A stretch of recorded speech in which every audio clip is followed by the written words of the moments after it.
Previous lecture में हम लोग ग्रामर रूल के बारे में पढ़ रहे थे और using grammar rule system of linear equations को सॉल्व किया था। मेथड सीखा था कैसे सिस्टम ऑफ लीनियर इक्वेशंस को ग्रामर रूल से सॉल्व कर सकते हैं, और सिंपल सी एग्जांपल स्टार्टिंग के केस में हम लोगों ने की थी। System of two equations consider की थी जिसमें दो अननोन जो है वो इन्वॉल्व हो रहे थे। एक अननोन x1 है, दूसरा अननोन आपके पास x2 है, और इन दो सिस्टम ऑफ लीनियर इक्वेशन को जिसमें दो अननोन इन्वॉल्व हुए थे, यूजिंग ग्रामर रूल हम लोगों ने इनके सोल्यूशन निकाले थे। x1 की वैल्यू हमारे पास आई थी 32/45 और x2 की वैल्यू आई थी -44/45। नेक्स्ट आज के लेक्चर में हम लोगों ने सेम ग्रामर रूल का क्वेश्चन ही पढ़ना है।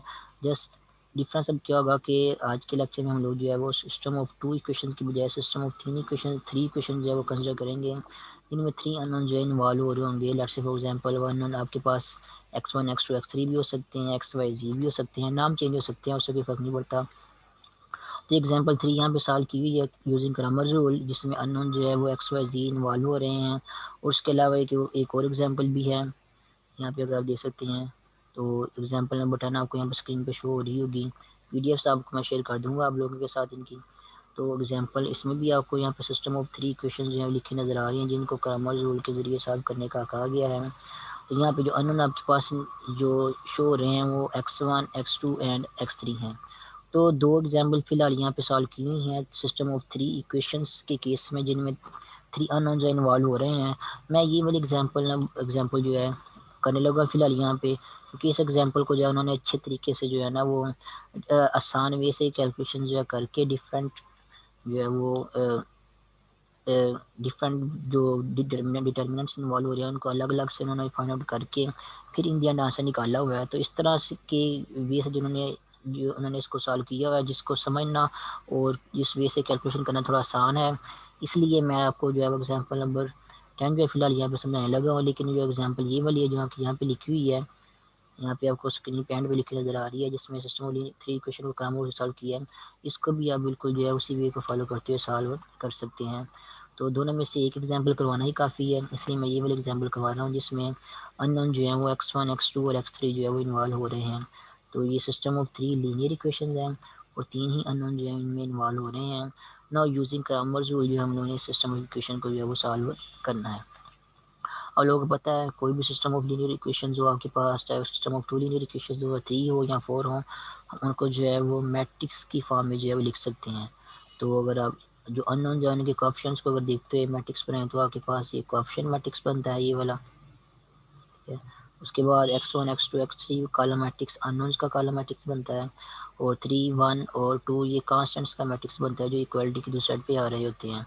तो सिस्टम ऑफ लीनियर इक्वेशंस को हम मैट्रिक्स की फॉर्म में जो है लिख सकते हैं। यहाँ पे कोएफिशिएंट मैट्रिक्स को हम ए का नाम देते हैं, और जो अननोन्स का मैट्रिक्स होता है उसको कैपिटल एक्स का नाम देते हैं, और जो कांस्टेंट्स का मैट्रिक्स है उसको यहाँ पे स्मॉल बी लिखा हुआ है, लेकिन हम जो है मोस्टली जो है वो कैपिटल बी का उसका नाम देते हैं ताकि वो क्लियर हो सके ये मैट्रिक्स है। तो आप लोगों ने स्मॉल बी की बजाय कैपिटल बी ही यूज़ करना है कांस्टेंट्स का जो मैट्रिक्स कॉलम मैट्रिक्स होगा उसके नाम को, ठीक है। यहाँ पे बताया भी उन्होंने, एक इसके इक्वल है, एक कोएफिशिएंट मैट्रिक्स है, एक इसके इक्वल है। अब ग्रामर रूल को अगर आप याद करें, ग्रामर रूल को देखें तो एक बार फिर से आपको रिपीट कर दूँ। ग्रामर रूल क्या था कि अगर आपने की इक्वेशन में जो अननोन इन्वॉल्व हो रहे हैं उनमें अगर आप लोगों ने x1 की वैल्यू फाइंड करनी है या दूसरे अननोन की वैल्यू फाइंड करनी है, तीसरे अननोन की वैल्यू फाइंड करनी है, तो उसका फार्मूला क्या है कि हर बार आपको जो है एक फ्रैक्शन जो है फाइंड करना पड़ेगा, ये वाला x1 के केस में ये वाला, x2 के केस में ये वाला, और x3 के केस में तीसरे अननोन के केस में ये वाला। और तीनों ही फ्रैक्शन में अगर आप देखें तो बटे के नीचे यहाँ डिनोमिनेटर में देखें तो क्या आ रहा है, तीनों ही फ्रैक्शन में डिनोमिनेटर में आपके पास ए का डिटर्मिनेंट आ रहा है। मीन कि जब भी आपने तीनों ही अननोन्स की वैल्यू फाइंड करनी है, तो तीनों की वैल्यू फाइंड करनी है, करने के लिए आपको ए के डिटर्मिनेंट का पता होना चाहिए लाजमी।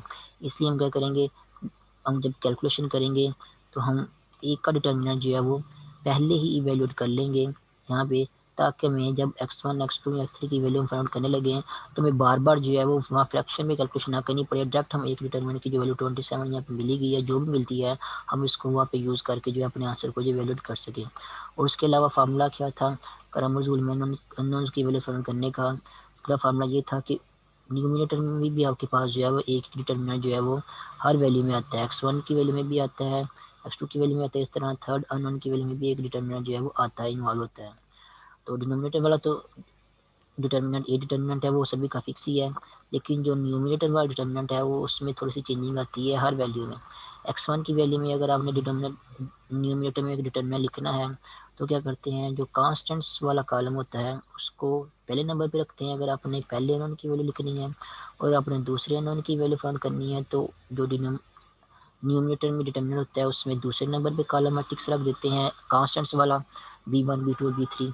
और जब तीसरे अननोन की वैल्यू फाइंड करनी है तो न्यूमिनेटर में जो कांस्टेंट्स वाला कॉलम है उसको तीसरे नंबर पर रख देते हैं।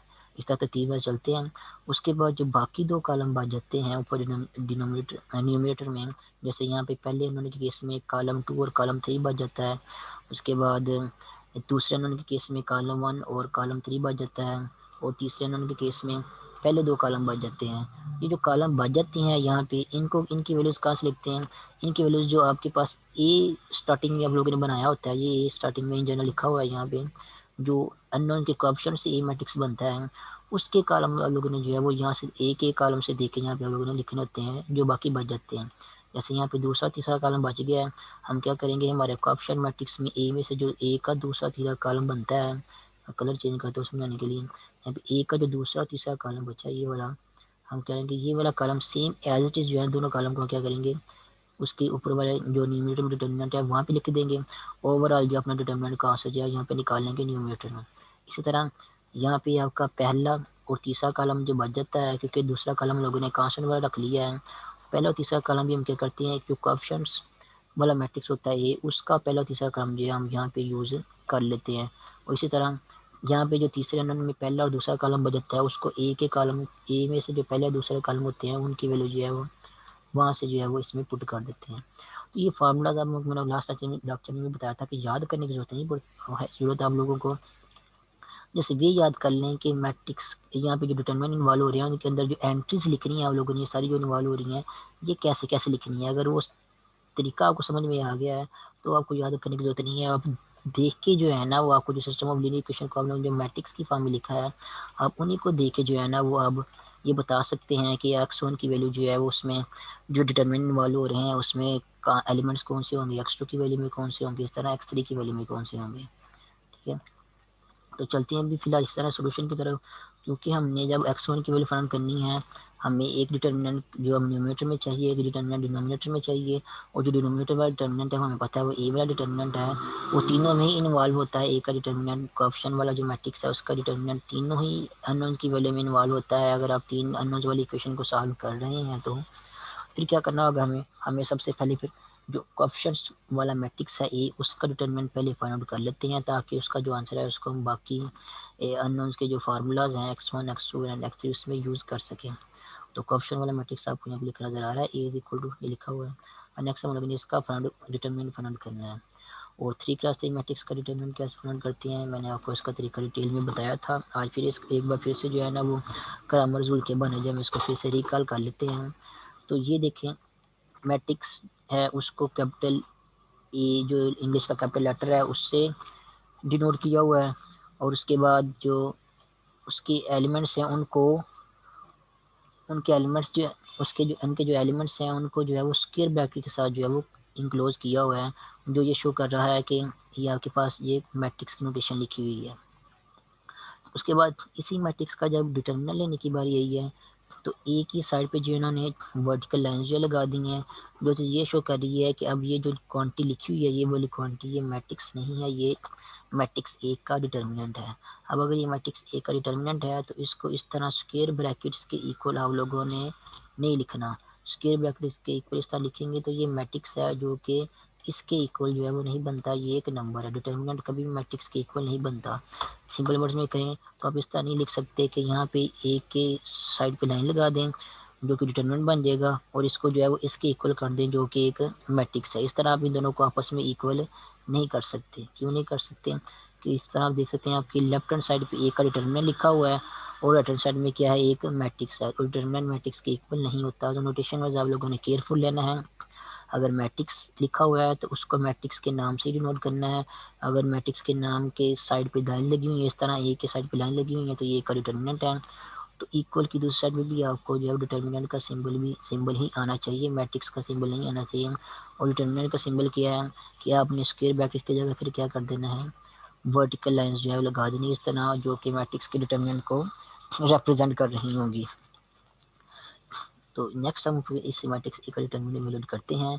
इस डिटर्मिनेंट को उन्होंने फर्स्ट रो से एक्सपेंड किया हुआ है। यहाँ पे फर्स्ट रो से एक्सपेंड करेंगे तो सबसे पहली बारी किसकी होती है, पहले एलिमेंट यानी कि 2 की।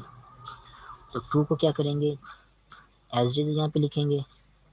उसके बाद ये कंसिडर कर लेंगे कि यहाँ पे जिस रो और कॉलम में 2 मौजूद है वो रो और कॉलम जो है वो यहाँ पे नहीं लिखी हुई, ये अपने माइंड में कंसिडर कर लेंगे वो यहाँ पे नहीं लिखी हुई। अगर ये यहाँ पे नहीं लिखी हुई तो बाकी जो एलिमेंट्स बच जाते हैं उनका डिटर्मिनेंट आप लोगों ने जो है वो यहाँ पे इसके साथ 2 के साथ मल्टीप्लाई करना है। जैसे बाकी एलिमेंट कौन से बच गए हैं, -2, यहाँ पे भी -2, उसके बाद 1 और -3। ये जो बाकी एलिमेंट बच गए इनका आप लोगों ने बना लेना डिटर्मिनेंट, और उस डिटर्मिनेंट को आप लोगों ने इस 2 के साथ मल्टीप्लाई करना है। तो इसके डिटर्मिनेंट का आंसर क्या आएगा, इसका आंसर आएगा -2 को जब आप -3 से मल्टीप्लाई करेंगे तो आंसर आपके पास आएगा +6।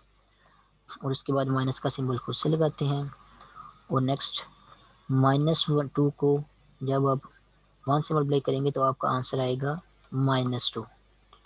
तो ये आपका आ गया इस डिटर्मिनेंट का आंसर। इसको अगर मज़ीद सिंपलीफाई करें तो आंसर आएगा आपके पास 6, माइनस और माइनस प्लस हो जाएगा, 6 + 2 आ जाएगा। और 6 + 2 किसके इक्वल होता है, 8 के इक्वल होता है। तो यहाँ पे भी उन्होंने क्या किया हुआ है, उन्होंने यहाँ से जो है ना वो डायरेक्टली जो है वो कैलकुलेशन यहाँ पे की हुई है। तो क्या किया, ये कंसिडर कर लिया कि जो 2 एलिमेंट हम लोगों ने यहाँ पे लिखा था फर्स्ट रो से एक्सपेंड करते वक्त, इसकी रो और कॉलम को जो है वो कंसिडर कर लिया कि यहाँ पे माइंड में कंसिडर कर लिया कि यहाँ पे नहीं लिखी हुई, और डायरेक्टली जो है वो कैलकुलेशन कर ली है। 2 का -3 से मल्टीप्लाई किया, आंसर आपके पास आया +6। उसके बाद माइनस का सिंबल खुद लगाने के बाद, जैसे मैंने यहाँ पे लगाया है, माइनस का सिंबल खुद से लगाने के बाद -2 को जब 1 से मल्टीप्लाई किया, आंसर आपके पास आएगा -2, जैसे यहाँ पे लिखा हुआ मैंने। और -2 जो है आपके पास माइनस के साथ मिलके +2 बन जाएगा। और ये जो कैलकुलेशन उन्होंने यहाँ पे जस्ट डायरेक्ट की हुई है, रफ वर्क जो है क्या, लेकिन उन्होंने यहाँ पे नहीं किया हुआ, जस्ट जो मेन कैलकुलेशन आपकी वही जो है ना यहाँ पे मेन पेज पे जो है की हुई है। तो आप लोगों की मर्ज़ी है, आप लोग जो है वो डायरेक्ट भी कैलकुलेशन कर सकते हैं, लेकिन आप लोगों ने कैलकुलेशन डायरेक्ट तभी करनी है जब आप लोगों की प्रैक्टिस हो जाएगी क्वेश्चन को डायरेक्टली सॉल्व करने की। अदरवाइज अगर स्टार्टिंग में जब आप क्वेश्चन करेंगे, जैसे मैं भी आप लोगों को दूंगा क्वेश्चन कुछ एक्सरसाइज के करने के लिए, तो आप लोगों ने कोशिश यही करनी है कि फ़िलहाल जो है वो डिटेल में जो है वो कैलकुलेशन जो है वो करें। अगर आप कुछ रफ वर्क में करना है तो उसको रफ वर्क में भी करें, ताकि आपके कैलकुलेशन में कोई मिस्टेक ना हो। जब आप लोगों की प्रैक्टिस हो जाएगी फिर आप लोग जब कुछ स्टेप जो है वो इस तरह डायरेक्ट भी कर सकते हैं, तब कोई इशू नहीं होगा और ना ही वो गलत माना जाएगा। तो खैर, तो फर्स्ट रो से एक्सपेंड करे थे हम लोग, तो 2 को कवर कर लिया हम लोगों ने। 2 वैसे लिखने के बाद उसके जो उसकी रो और कॉलम को जो छोड़ने के बाद जो बाकी एलिमेंट्स बच गए थे, 2 को उनके डिटर्मिनेंट के साथ जो है मल्टीप्लाई कर दिया। उसके बाद नेक्स्ट माइनस का सिंबल खुद से लगाना है हमेशा, ठीक है। उसके बाद सेकंड एलिमेंट की बारी आ जाएगी, वो क्या आपके पास है, फिर अगेन 2 ही है। तो 2 को 2 है या +2 है, उसको माइनस के साथ यहाँ पे लिख देंगे तो वो क्या बन जाएगा आपके पास, -2। उसके बाद सेम वही प्रोसीजर आप लोगों ने फॉलो करना है कि ये सपोज कर लेना है कि जिस रो और जिस कॉलम में आपका 2 मौजूद है वो रो कॉलम समझ लेके यहाँ पे नहीं है, और बाकी जो एलिमेंट्स बच गए हैं उनका डिटर्मिनेंट जो है वो इस -2 के साथ मल्टीप्लाई होगा। तो बाकी एलिमेंट्स कौन से बचे हैं यहाँ पे, 3, -2 और 5 और -3, ये बाकी एलिमेंट्स बच गए हैं। इनका डिटर्मिनेंट आप चाहे तो आप यहाँ पे भी लिख सकते हैं इस तरह करके, और उसको -2 से मल्टीप्लाई कर देना है, यहाँ पे भी लिख सकते हैं, या फिर साइड पे जो है ना रफ वर्क पे जो है इनका डिटर्मिनेंट लिख के उसका जो आंसर आएगा उसको -2 से मल्टीप्लाई कर दें। तो इसका आंसर इवेलुएट करके देखते हैं, यहाँ पे 3 -3 से मल्टीप्लाई होगा और आंसर आपके पास यहाँ पे आएगा -9। उसके बाद माइनस का सिंबल खुद से लगाएंगे, -2 को +5 से मल्टीप्लाई करेंगे तो आंसर आपके पास आएगा -10। तो ये इन दी एंड आपका आंसर बन गया है -9 माइनस इंटू -10। अब इसको सिंप्लीफाई करते हैं, ये क्या बनेगा, -9 और माइनस आपको बताइए क्या बन जाती हैं, प्लस बन जाती हैं। तो यहाँ पे आपके पास आ जाएगा +10, ठीक है। और ये इन्होंने जो है डायरेक्ट कैलकुलेशन यहाँ पे लिखी हुई है, -9 +10। आप लोग कर सकते हैं डायरेक्टली यहाँ पे भी, अगर आप लोगों को दिखाऊँ तो यहाँ पे तो उन्होंने क्या किया है, 2 को कंसिडर किया है माइनस लगाने के बाद, जो कि फार्मूले का हम खुद से ही लगाते हैं। तो रो और कॉलम को जो है वो स्किप कर दिया यहाँ पे, और उसके बाद जो 3 है उसको -3 से मल्टीप्लाई किया, आंसर आपके पास आ गया -9। और माइनस का सिंबल खुद से लगाने के बाद -2 को +5 से मल्टीप्लाई किया, -2 को +5 से मल्टीप्लाई किया, और आंसर आपके पास आ गया -10। तो ओवरऑल जो -10 जो है माइनस के सिंबल के साथ जो डिफरेंस लगा हुआ होता है फार्मूले का, उसके साथ जब कंबाइन करेगा तो आपका आंसर आ जाएगा +10 यहाँ पे। जो आंसर मैंने यहाँ पे निकाला है आप लोग रफ में भी निकाल सकते हैं ये वाला आंसर। तो इस आंसर को जो है हम लोग यहाँ पे यूज़ कर सकते हैं, यहाँ पे -9 +10। तो ये आपके पास क्या हो जाएगा, सेकेंड एलिमेंट कवर हो जाएगा। उसके बाद फर्स्ट रो का थर्ड एलिमेंट जो कि +1 है वो रह जाएगा। उसको भी हम इसी तरह जो है वो कैलकुलेट करते हैं डिटरमिनेंट फाइंड करने के लिए। तो +1 जो है वो एज इट इज़ वैसे का वैसे ही आएगा यहाँ पे। उसके बाद 1 की रो और कॉलम को जो है हम यहाँ पे स्किप कर देंगे, और स्किप करने के बाद बाकी एलिमेंट्स बच गए हैं उनका डिटर्मिनेंट जो है वो 1 के साथ जो है मल्टीप्लाई करेंगे। तो 3 को जब 1 से मल्टीप्लाई करेंगे तो आंसर आपके पास आएगा +3, और माइनस का सिंबल जो है उसके बाद यहाँ पे खुद से लगाएंगे। माइनस का सिंबल लगाने के बाद जो -2 है इसको +5 से मल्टीप्लाई करेंगे तो आंसर आपके पास क्या आएगा, -10। तो 3 माइनस -10 आपके पास क्या बन जाएगा, 3 + 10 बन जाएगा। तो ये इस तरह डिटर्मिनेंट को हमेशा आप लोगों ने ओपन करना है। किसी भी मैट्रिक्स का आपको डिटर्मिनेंट दिया गया हो कोई फ़र्क नहीं पड़ता, उसको फर्स्ट रो से जो है वो एक्सपेंड करें, और इसी वे से एक्सपेंड करें जिस वे से मैंने भी फर्स्ट रो से एक्सपेंड किया है। तो आपको कुछ याद रखने की जरूरत नहीं है, जस्ट सिंपली कैलकुलेशन करनी है और आपको आंसर जो है मिल जाया करेगा मैट्रिक्स का। तो ये अब नेक्स्ट कैलकुलेशन आगे की हुई है सिंपल, ये मुझे ज़्यादा समझाने की ज़रूरत नहीं है कैलकुलेशन को। ये कैलकुलेशन आप लोग खुद कर सकते हैं, आपको स्क्रीन पे लिखी नज़र आ रही होंगी। सिंपलीफाई करेंगे तो एक डिटरमिनेंट का आंसर आपके पास आ जाएगा 27। इसी तरह अब उसके बाद नेक्स्ट जब आप लोगों ने x1 की वैल्यू फाइंड आउट करनी है, तो आपको पता है x1 की वैल्यू फाइंड आउट करने का फार्मूला क्या है। तो सबसे पहले मैं फार्मूला आपको लिखता हूँ यहाँ पे, ताकि आपको थोड़ा सा आइडिया आ जाए कि यहाँ पे नेक्स्ट मैंने क्या किया हुआ है। x1 की वैल्यू का फार्मूला ये है, x1 इज इक्वल टू, एक तो ए का डिटर्मिनेंट आएगा आपके पास डिनोमिनेटर में, और उसके अलावा न्यूमिनेटर में भी एक डिटर्मिनेंट आता है। वहाँ पे उसके कुछ एलिमेंट्स होती हैं, वो एलिमेंट्स कैसे लिखते हैं आप लोगों को पता तो है, लेकिन यहाँ पे एग्जांपल मैं आपको लिख के बताता हूँ। क्योंकि हम फर्स्ट अननोन की वैल्यू फाइंड कर रहे हैं, तो हम क्या करेंगे, हमारे जो कांस्टेंट इन्वॉल्व हो रहे थे हमारी सिस्टम ऑफ इक्वेशन में, जो कि था 3, 1 और 2, यहाँ पे आपको लिखे नज़र आ रहे होंगे ये स्क्रीन पे 3, 1 और 2। इन कांस्टेंट को हम क्या करेंगे, पहले कॉलम में लिख देंगे, क्योंकि हम पहले अननोन की वैल्यू जो है वो फाइंड आउट कर रहे हैं।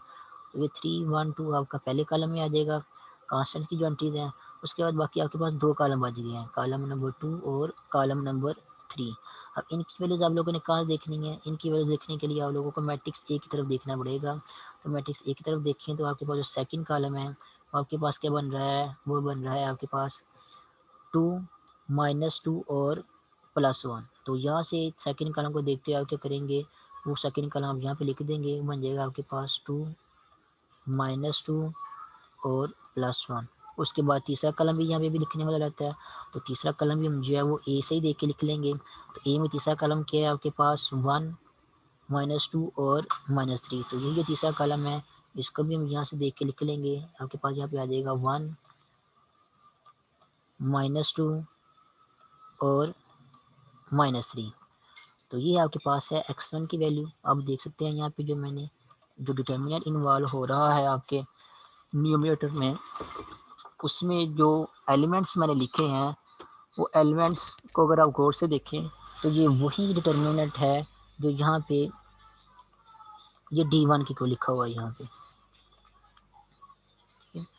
फिर से दोबारा रिपीट कर दूँ, यहाँ पे देखें ये जो x1 की वैल्यू में ये जो ऊपर डिटर्मिनेंट इन्वॉल्व हो रहा है, ये वाला क्या है, ये यही वाला डिटर्मिनेंट है। तो यहाँ पे इन्होंने क्या किया है, x1 की वैल्यू फाइंड करने के लिए जो डिटर्मिनेंट इन्वॉल्व होता है न्यूमरेटर में, उसका भी आंसर उन्होंने जो है उसको D1 का नाम दे के, यानी कि आप कह सकते हैं यहाँ पे इसको उन्होंने कह दिया है, ये जो आपका आंसर आया x1 की वैल्यू का जो फार्मूला है, ये वाला सारे का सारा, इसमें इन्होंने इसको कह दिया है कि x1 इज इक्वल टू है d1 ओवर डिटर्मिनेंट ऑफ ए। अब ए के डिटर्मिनेंट को तो हमें पता ही है, हमने ये अभी वैल्यूड किया हुआ है। अब d1 क्या है, ये आपके पास d1 है, इस डिटर्मिनेंट को d1 का नाम दिया हुआ है। इसको d1 का नाम देने के बाद उन्होंने क्या किया है, इसके डिटर्मिनेंट का आंसर जो है वो भी अलग से निकाला हुआ है, ताकि इस तरह फ्रैक्शन में आपको जो है कैलकुलेशन जो है वो नहीं करनी पड़े। तो दूसरे लफ्ज़ में कहें कि न्यूमरेटर और डिनोमिनेटर जो है आपका x1 की वैल्यू में, दोनों के आंसर जो है अलग अलग निकाले हुए हैं, ताकि कैलकुलेशन में ज़्यादा गड़बड़ ना हो, मिस्टेक ना हो। अलग अलग निकालने के बाद क्या करेंगे, दोनों के आंसर को आपस में डिवाइड करेंगे। यहाँ पे कर सकते हैं डिवाइड, या यहाँ पे कर सकते हैं डिवाइड। डिवाइड करेंगे तो आपको इंडियन x1 की वैल्यू जो है मिल जाएगी। और इसी तरह आप लोगों ने x2 और x3 की वैल्यू भी जो है फाइंड कर लेनी है। कोशिश करनी है कि अलग अलग डिटर्मिनेंट के आंसर निकाल लें, ताकि आपकी कैलकुलेशन में मिस्टेक के चांसेस जो है वो कम हो जाएँ और या ना हो, और फिर आपको जो है वो आंसर इंडियन आसानी से मिल सके। तो अब यहाँ पे जो मैं फिर से बता दूँ, यहाँ पे जो d1 इन्वॉल्व हो रहा है ये वाला, इस d1 की वैल्यू हम जो है यहाँ पे पहले जो है वो ये वाली इवैल्यूएट करते हैं, क्योंकि एक डिटरमिनेंट की वैल्यू हम लोगों ने इवैल्यूएट कर चुकी हैं, और ये एक डिटरमिनेंट की वैल्यू तीनों ही x1 x2 x3 जो अननोन जाने में यूज़ होती हैं, तो एक बार ये पहले निकाल ली है डिटरमिनेंट की वैल्यू। उसके बाद जो तीनों ही अननोन्स की वैल्यूज़ के फार्मूला में जो न्यूमरेटर में जो डिटरमिनेंट आते हैं, उनकी वैल्यू जो हम बारी बारी जो है वो अलग से निकाल लेंगे। उसके बाद उनको फार्मूलाज में पुट कर देंगे। तो नेक्स्ट हम d1 जो डिटर्मिनेंट है उसकी वैल्यू वैल्यूट करते हैं। तो डिटर्मिनेंट अगेन आपके पास ये वैसे ही जैसे एक का डिटर्मिनेंट था, जिस एंट्रीज चेंज हुई हैं यहाँ पे, तो कैलकुलेशन जो है करना ज़्यादा मुश्किल काम नहीं है। उसी जस्ट वे या पैटर्न को फॉलो करते जाएँ, आपको जो है वो डिटर्मिनेंट कहाँ से मिल जाएगा। तो फर्स्ट रो से एक्सपेंड करते हैं, यहाँ पे फर्स्ट रो से एक्सपेंड करते पहला एलिमेंट आपके पास आ रहा है 3। तो 3 को हम यहाँ पे एज इट लिख देंगे। उसके बाद 3 वाली रो और 3 वाले कॉलम को जो है वो स्किप कर देंगे। तो 3 वाले कॉलम और 3 वाली रो को स्किप कर दिया यहाँ पे, ठीक है। एलिमेंट्स कौन से बच गए हैं आपके पास, ये वाले एलिमेंट्स बच गए हैं, जिनके डिटर्मिनेंट्स के साथ को जो आप लोग जिनके डिटर्मिनेंट के को जो आप लोगों ने 3 के साथ मल्टीप्लाई करना है। तो आप डायरेक्ट कैलकुलेशन यहाँ पे कर सकते हैं, आपकी प्रैक्टिस हो चुकी है, तो हम डायरेक्ट ही कैलकुलेशन यहाँ पे करते हैं। हमने क्या करना है, ये जो बाकी एलिमेंट्स बच गए हैं ये वाला, इनके डिटर्मिनेंट के को जो है वो 3 से मल्टीप्लाई करना है। तो जब हम -2 को -3 से मल्टीप्लाई करेंगे तो आंसर आपके पास यहाँ पे आएगा +6। उसके बाद माइनस का सिंबल खुद से लगाएंगे यहाँ पे। उसके बाद -2 को +1 से मल्टीप्लाई करेंगे तो आंसर आपके पास अगेन आएगा -2। तो ये माइनस इंटू -2 आपके पास क्या बन जाएगा, ये +2 बन जाएगा। तो ये इंडियन डिटर्मिनेंट का आंसर आपके पास क्या बन रहा है 6 + 2, जो कि 8 के इक्वल है। इसको हम 3 के साथ मल्टीप्लाई कर देंगे। उसके बाद नेक्स्ट बारी आएगी 2 की, लेकिन उससे पहले क्या करना है आप लोगों ने माइनस का सिंबल खुद से लगाना है, जो कि फार्मूले में ही आता है, डिटर्मिनेंट के फार्मूले के यहाँ वे और डिटर्मिनेंट को एक्सपेंड करने के वे में ही आता है कि माइनस का सिंबल हम खुद से लगाते हैं। उसके बाद जो नेक्स्ट सेकंड एलिमेंट है 2, उसको जो है वो लिखेंगे यहाँ पे, और फिर अगेन ये कंसिडर कर लेंगे कि 2 जिस रो जिस कॉलम में मौजूद है वो उस रो उस कॉलम की एंट्रीज यहाँ पे नहीं मौजूद। जो बाकी एंट्रीज बच गई हैं उनके डिटर्मिनेंट के साथ आप लोगों ने -2 को मल्टीप्लाई करना है। तो अगेन हम डायरेक्ट कैलकुलेशन ही करते हैं। तो यहाँ पे 1 को जब -3 से मल्टीप्लाई करेंगे तो आंसर आपके पास आएगा -3। उसके बाद माइनस का सिंबल यहाँ पे खुद से लगाएंगे, और फिर -2 को जब +2 से मल्टीप्लाई करेंगे तो आंसर आपके पास आएगा -4। तो ये माइनस इंटू -4, ये वाला माइनस इंटू -4 आपके पास क्या बन जाएगा, ये +4 बन जाएगा। तो -3 माइनस इंटू -4 -3 +4 बन जाएगा। तो ये डिटरमिनेंट का आंसर आपका आ जाएगा, जो कि इन दी एंड +1 के इक्वल बन रहा है और -2 से मल्टीप्लाई होगा। उसी तरह जब 1 को लिखेंगे तो 1 एज इट इज आ जाएगा, यहाँ पे लिखे ना लिखे कोई फ़र्क नहीं पड़ता, क्योंकि 1 है वो मल्टीप्लिकेशन करने से आंसर सेम ही आएगा। 1 वाले कॉलम और 1 वाले रो को स्किप कर देते हैं, बाकी जो एलिमेंट्स बच गए हैं उनके डिटरमिनेंट का आंसर जो है वो मल्टीप्लाई करते हैं। तो 1 को जब 1 से मल्टीप्लाई करेंगे डिटरमिनेंट फाइंड आउट करते हुए, तो आंसर आपके पास आएगा 1। उसके बाद अगेन 1 यहाँ पे आ गया। उसके बाद माइनस का सिंबल खुद से लगाएंगे, और -2 को +2 से मल्टीप्लाई करेंगे तो आंसर आपके पास यहाँ पे आएगा -4। तो 1 माइनस -4 आपके पास 1 + 4 के इक्वल बन जाएगा। तो ये इस तरह डिटरमिनेंट को आप ओपन कर सकते हैं, किसी भी 3x3 ऑर्डर के मैट्रिक्स के डिटरमिनेंट को आप इस तरह ओपन करके फाइंड आउट कर सकते हैं। तो ये वाला आंसर इन द एंड आपके पास आएगा उसके बाद नेक्स्ट कैलकुलेशन होगी और सिंप्लीफाई करेंगे तो आंसर आपके पास आ जाएगा 27। तो जो न्यूमरेटर में डिटरमिनेंट इन्वॉल्व हो रहा था D1, उसका आंसर भी हमारे पास क्या आ गया है 27, और एक डिटरमिनेंट का आंसर भी 27 ही आया है। तो खैर वो कभी कभी आंसर सेम भी रहते हैं, उससे कोई फ़र्क नहीं पड़ता। तो इन दी एंड जब हम x1 की वैल्यू फाइंड करेंगे बाय फार्मूला, तो फार्मूला क्या था, जैसे मैंने अभी आपको थोड़ी देर पहले बताया है, x1 की वैल्यू है इज इक्वल टू है D1 over determinant of A. D1 की वैल्यू अभी आपके पास 27 आई है और डिटर्मिनेंट ऑफ ए का आंसर भी 27 है। तो 27/27 आप डायरेक्ट इनकी वैल्यू जो है यहाँ पे यूज़ कर सकते हैं। अब आपको फ्रैक्शन में जो है वो न्यूमरेटर या डिनोमिनेटर में डिटेल में जो है वो कैलकुलेशन करने की ज़रूरत नहीं है। इस केस में आपको फ्रैक्शन के साथ डील करना पड़ता है और मिस्टेक हो सकती है कैलकुलेशन में। तो 27 से कैंसिल आउट होगा, इन द एंड आपको x1 की वैल्यू मिल जाएगी +1। इसी तरह सेम प्रोसीजर को फॉलो करते हुए थोड़ा सा मैं स्पीड अप करने लगा हूँ कैलकुलेशन को। हम जो है x2 की वैल्यू भी फाइंड आउट करेंगे। x2 की वैल्यू भी इस वे से फाइंड आउट करेंगे जिस वे से x1 की वैल्यू फाइंड आउट की थी। x2 की वैल्यू का क्या फार्मूला होगा कि डिनोमिनेटर में आपके पास एक का डिटर्मिनेंट आएगा जिसकी वैल्यू हम पहले फाइंड आउट कर चुके हैं। उसके बाद न्यूमरेटर में भी एक डिटर्मिनेंट आएगा जिसमें जो सेकंड कॉलम होगा, क्योंकि हम सेकंड अननोन की वैल्यू फाइंड कर रहे हैं, सेकंड कॉलम आपके पास होगा कांस्टेंट्स वाला कॉलम जो कि है 3, 1, 2, और जो बाकी कॉलम बच जाएंगे पहला और तीसरा कॉलम, उनमें वो वाली एंट्रीज आएंगी जो ए के मैट्रिक्स के पहले और तीसरे कॉलम में लिखी हुई हैं। तो यहाँ पे आपके पास जो इन दी एंड आपके पास डिटरमिनेंट बनेगा उसको हम D2 का अगर नाम दे दें तो x1 की x2 की वैल्यू आपके पास बन रही है D2 over determinant of A. तो यहाँ पे हम लिख सकते हैं x2 किसके इक्वल है capital D2 over determinant of A. तो एक डिटर्मिनेंट का आंसर हमें पता है, जस्ट हमें D2 की वैल्यू पता करनी है।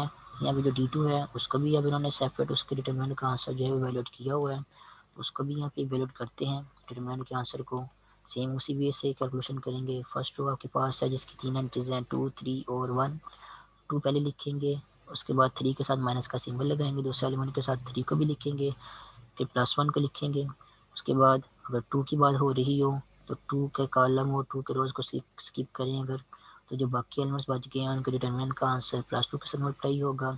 उसके बाद अगर आप 3 की बात करें जिसके साथ हमने माइनस का सिंबल खुद से लगाना है, उसकी बात करें तो 3 के कॉलम और 3 की रो को स्किप करेंगे, तो जो बाकी एंट्रीज बच गई हैं ये वाली 3, 5 और -2, -3, इनके डिटर्मिनेंट का आंसर जो है वो उनको भी -3 से मल्टीप्लाई करेंगे। उसके बाद इन दी एंड जब +1 लिख के उसके केस में जो बाकी एंट्रीज बच जाएंगी ये वाली 3, 1, 5 और 2, इनके डिटर्मिनेंट का आंसर भी जो है 1 के साथ मल्टीप्लाई करेंगे और इन दी एंड सिंपलीफाई करेंगे तो आपका आंसर आ जाएगा ये वाला 0। कुछ भी आंसर आ सकता है, जो भी है उससे कोई फ़र्क नहीं पड़ता, आपने जैसे आंसर निकालना है इनका। तो D2 का आंसर आपके पास आ गया 0। तो इसी तरह आप लोगों ने D3 की वैल्यू भी निकाल लेनी है जो कि x3 की वैल्यू फाइंड करते हुए आएगा आपके पास न्यूमरेटर में, ठीक है। तो x3 की वैल्यू भी जब फाइंड करेंगे उसके केस में भी आपके पास न्यूमरेटर में एक डिटर्मिनेंट आएगा जिसको D3 का नाम दिया हुआ है यहाँ पे, तो उसका भी आप लोगों ने आंसर जो है सेपरेटली निकाल लेना। यहाँ पे उसका आंसर 27 आ रहा है। तो ओवरऑल सबसे पहले क्या करेंगे, हम जो कोएफिशिएंट वाला मैट्रिक्स है ए उसके डिटर्मिनेंट कहाँ से निकाल लेंगे, क्योंकि ये ए का डिटर्मिनेंट जो है वो x1, x2, x3 तीनों अननोन्स की वैल्यूज़ में जो है वो यूज़ हो रहा होता है। तो एक बार इसकी सेपरेट जो है पहले इसे कैलकुलेशन करके इसका आंसर निकाल लेंगे। उसके बाद जब x1 की वैल्यू निकालनी है तो उसके जो न्यूमरेटर में डिटर्मिनेंट इन्वॉल्व हो रहा है जिसको D1 का नाम दिया है उसकी वैल्यू फाइंड आउट करके फार्मूला लगाएंगे और आपको x1 की वैल्यू मिल जाएगी। उसके बाद इसी तरह x2 की वैल्यू फाइंड करने के लिए उसके न्यूमरेटर में जो डिटरमिनेंट इन्वॉल्व हो रहा है उसको D2 का नाम देंगे, उसका आंसर निकालेंगे और फिर फार्मूला यूज़ करते हुए x2 = D2 ओवर ए का डिटर्मिनेंट। यहाँ पे D2 की वैल्यू हम 0 यूज़ करेंगे, 0 और 27 0, तो x2 की वैल्यू आपके पास क्या आ जाएगी 0 आ जाएगी। और इसी तरह फर्दर प्रोसीड करते हुए जब हम x3 की वैल्यू फाइंड करनी होगी हम लोगों ने, तो x3 का फार्मूला भी यही है D3 ओवर ए का डिटर्मिनेंट। तो D3 का भी जो डिटर्मिनेंट है जो डिटर्मिनेंट की इक्वल हमने कंसिडर किया था वह यहाँ पे फार्मूले में जो न्यूमरेटर में इन्वॉल्व हो रहा है D3, उसका भी आंसर यहाँ पे सेपरेटली जो है वो अलग से निकाल लेंगे। निकालने के बाद उसको यहाँ पे इस फार्मूला में यूज़ करेंगे x3 = D3 ओवर ए का डिटर्मिनेंट यहाँ पे यूज़ करेंगे, तो यहाँ पे x3 की वैल्यू आपके पास आ जाएगी 1 आ जाएगी। तो ओवरऑल 3 वैल्यूज मिल गई हैं आपको।